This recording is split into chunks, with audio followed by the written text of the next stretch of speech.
Jerry Lee Lewis recently passed away at age 87 on October 28, 2022. Although he's been described as rock and roll's first great man, as well as a pioneer of early rock and roll and rockabilly music, his life story is full of controversy and scandals. He was known by many as the Killer.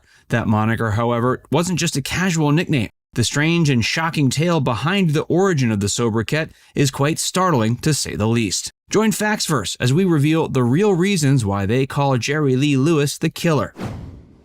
Chaotic tendencies and musical mastery. While Lewis was still in school, one of his classmates called him the Killer after he attempted to strangle one of his teachers in a brawl. Later on, he shot his bass player in the chest. If that's not shocking enough, all of Lewis's 7 wives, including his 13-year-old cousin, said that Lewis beat them. There's even a theory that he murdered his 5th wife. Some have described Lewis as being the model of a high-functioning sociopath. Despite years of hard living, drug abuse, and alcoholism, Lewis managed to contend with serious health issues while still making it into his 9th decade. There's no denying the impact he had on the music industry. He was among 3 or 4 influential figures who helped usher in the age of rock and roll. He became the personification of that unbridled and often dangerous subset of the music industry. And like many of his peers, he was the architect of many of his own woes. He stubbornly refused to ever back down and viewed the world through an almost maniacal lens.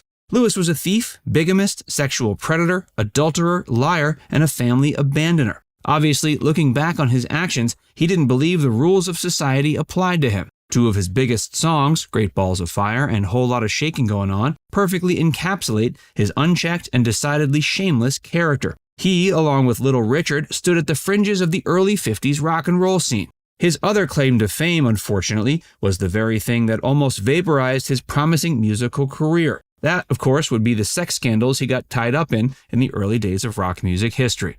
Lewis had the ability to play and recreate any song he listened to, even just once, from memory. He was also a master of combining various elements of the music he grew up listening to, from hillbilly country to southern gospel to New Orleans piano to deep blues, to create something new people hadn't heard before. His style was distinct. He played with a distinct concussive boogie-woogie beat. But unlike some of his fellow legends from Louisiana, such as Professor Longhair and Fats Domino, he did so in a much less friendly and endearing way.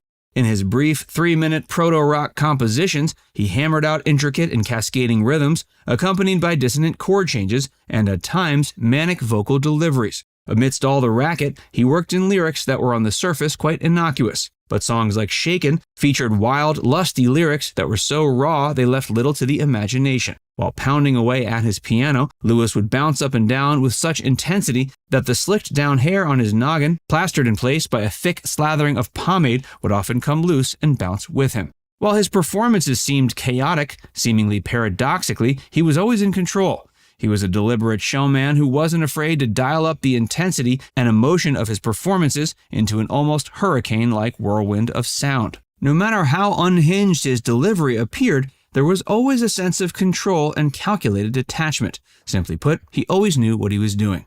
At his peak, Lewis was the most musically sophisticated of the era's most outlandish interpreters. Sam Phillips at Sun Records was famous for working with stars like Johnny Cash and Elvis Presley. At one point, he was quoted as saying Lewis was the most talented musician he'd ever work with. He went as far as to call Lewis, quote, the most talented human being to walk God's earth. This video is sponsored by the Ridge Wallet. Gone are the days of lugging around a messy, bulky wallet. The Ridge Wallet has room for everything I need, holding up to 12 cards plus room for cash, all while keeping a sleek and minimal appearance. We love the black Damascus design, but there are over 30 different colors and styles to choose from. I also traded in a clunky keychain for the Ridge key case, which holds up to 6 keys to keep me organized. Get the best offer by visiting our link at ridge.com/factsverse, where you can save up to 40% through December 22nd. All you have to do to get this deal is click the link below or visit ridge.com/factsverse. The mysterious death of his 5th wife. In August of 1983, Lewis got married to his 5th wife, Shawn Stevens. On February 23, 1984, 77 days later, tragedy struck. Lewis had thrown a party at his mansion, and at some point the following morning, there was a report Stevens was found unconscious in one of the guest bedrooms. The first responder was a medic named Sonny Daniels, who was shown to the room where she was found by a housekeeper, Lottie Jackson. The room was dark and empty. No clothing was strewn about, nor dust, and most importantly, no sign of a struggle. All Sonny found was the lifeless body of Stevens on the bed, turned slightly towards the wall with the blankets drawn up to her neck. When he touched her lifeless body, he confirmed what was suspected. She had been clearly deceased for quite some time. The second medic on the scene was named Matthew Snyder, and he knew something was especially wrong with the scene he'd walked into. Confirming Sonny's findings, Matthew checked for signs of life and came up empty-handed. He also discovered Stevens had bruising on her forearm. To him, it appeared someone had grabbed her with force. He also saw a little stain of dried-up blood on the web of her fingers. Lewis showed up to the room as soon as he caught wind of what was going on. Sonny noticed Jerry had 2 bright red scratches on the back of his hand. Despite these mysterious wounds, the autopsy report cleared Lewis of any kind of wrongdoing. Sean Stevens, who was 25 years old at the time, had evidently died of an overdose of methadone. Even so, it's well known there was trouble in her and Jerry's relationship from the start. At one point, he reportedly asked if she was scared of him.